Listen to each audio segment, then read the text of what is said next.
I believe in a story.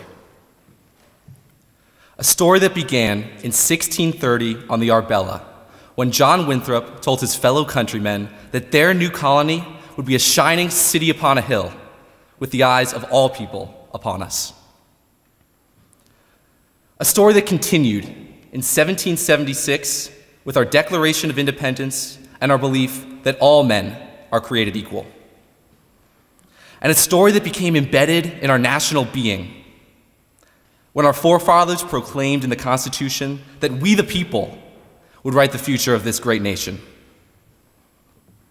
These are the ideals that our nation was founded upon, that any man, woman, or child, regardless of race, creed, or ethnicity, is guaranteed not just an opportunity, but an equal opportunity to create a life of their choosing and based on their merit alone. This is the essence of the American dream, the notion that anything is within reach if we are only willing to work hard enough for it. And while critics have been forced to crane their necks upward and stare in awe, our grand American experiment has become a beacon of hope and an emblem of freedom for all. For generations, this has been an inclusive nation. Our ancestors, upon reaching Ellis Island and gazing at the Statue of Liberty, were told that this country was different. Give me your tired, your poor, your huddled masses yearning to breathe free.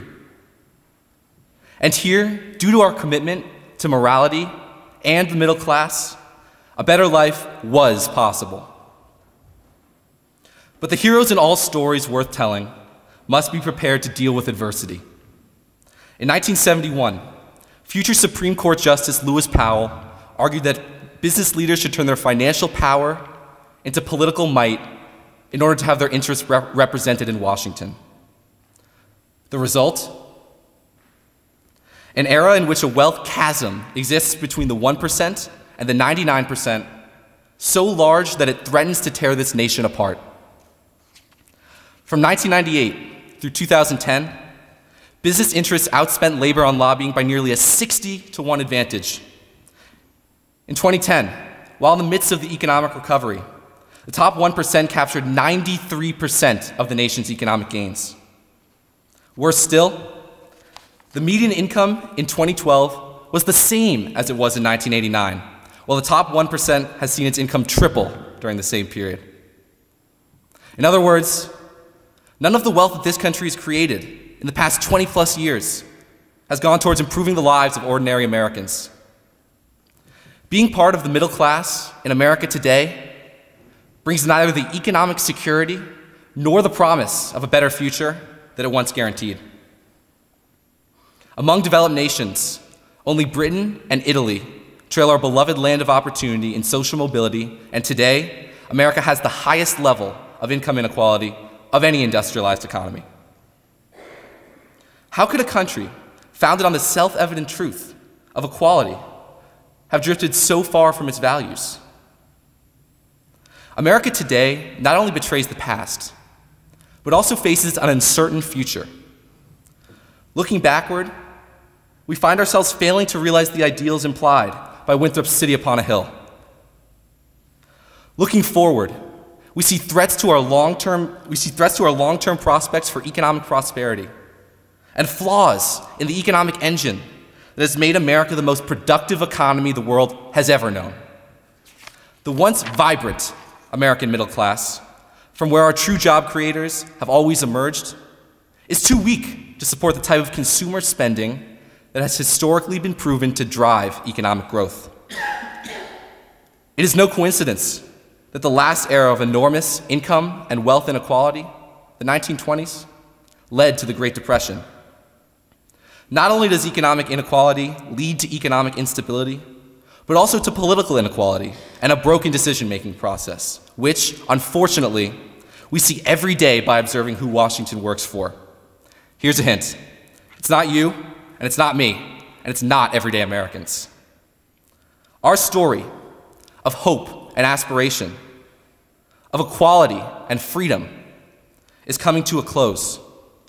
Our experiment to create a world where hard work leads to a better life the American dream, is slowly failing. But we are not a nation of quitters. We didn't give up during the Great Depression. We passed some of the most momentous legislation in our nation's history. We didn't give up when Pearl Harbor was bombed. We went out and we won the war. And we didn't give up on 9/11. We vanquished Al-Qaeda and we killed Osama bin Laden, and we won't give up now either. We can, we must, and we will create a more perfect nation. Like in any good story, we must weave together the past, the present, and the future in order to construct a narrative welcome to all who play a part. We can do so through retention, extension, and prevention. Retention, to save the remaining survivors of the once great American middle class from falling into abject poverty. Extension, to provide opportunities to the most gifted young Americans. And prevention, to secure a better future for those most vulnerable to the injustice of income inequality. Retention, I refuse to imagine a nation that quits on its citizens just because they find themselves out of a job. To reduce income inequality and save the American dream, citizens must have a stake in their nation's future. For the long-term unemployed, those searching for a job but unable to land one through little fault of their own, the wounds of joblessness are not just skin deep. Unemployment cuts to the very fiber of a person, threatening one's psychological well-being and ability to put food on the table for one's family. Lasting unemployment also erodes the basic social contract of this country, the guarantee of a solid, middle-class job as long as one works hard and plays by the rules. That's why we must extend unemployment benefits and food stamps, so that we can save those in the middle from falling to the bottom before it is too late. Extension.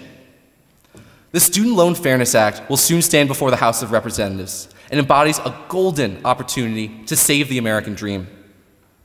Currently, student loan debt exceeds $1 trillion, affecting 37 million young Americans, our future. The act would create a new 10-10 standard for student loan repayment, where individuals would make 10 years of payments at 10% of their annual incomes, after which their remaining student loan debt would be relieved. While at Williams, we have relatively generous financial aid. This is not the case everywhere.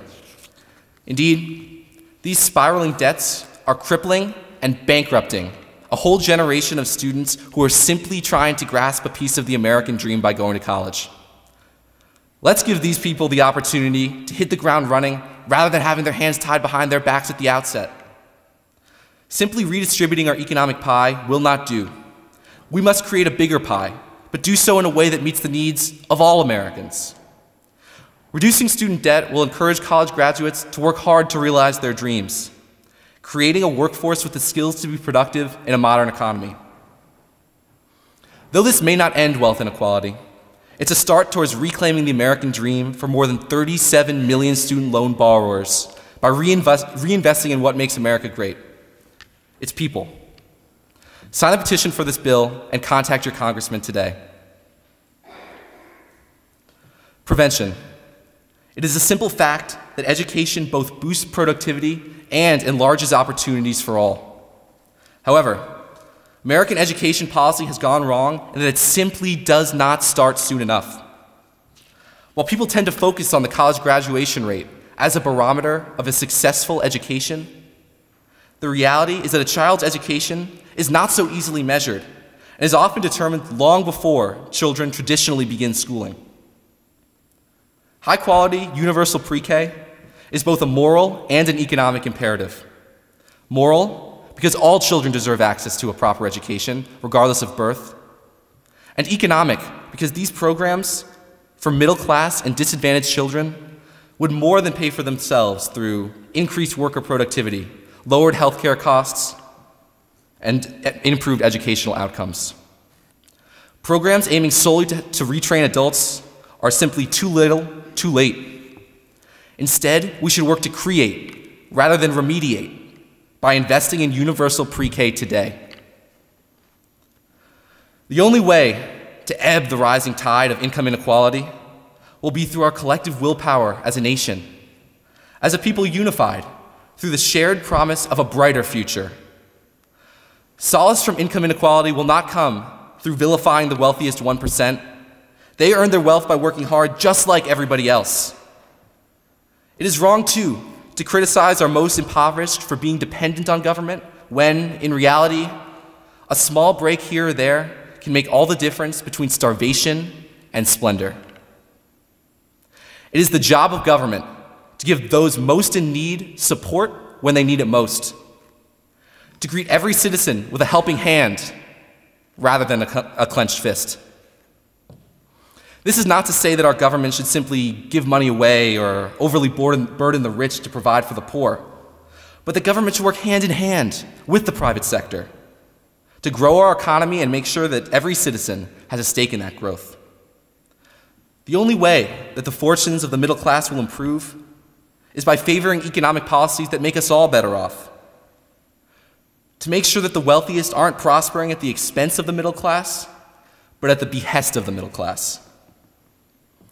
Naysayers will argue that there's nothing that we can do, that we've reached a chapter in our saga diseased with the malicious side effects of excessive globalization, that the hollowing out of the middle class is inevitable due to the cheap labor that can be found abroad, or that the advent of computers has rendered more traditional middle-class jobs obsolete.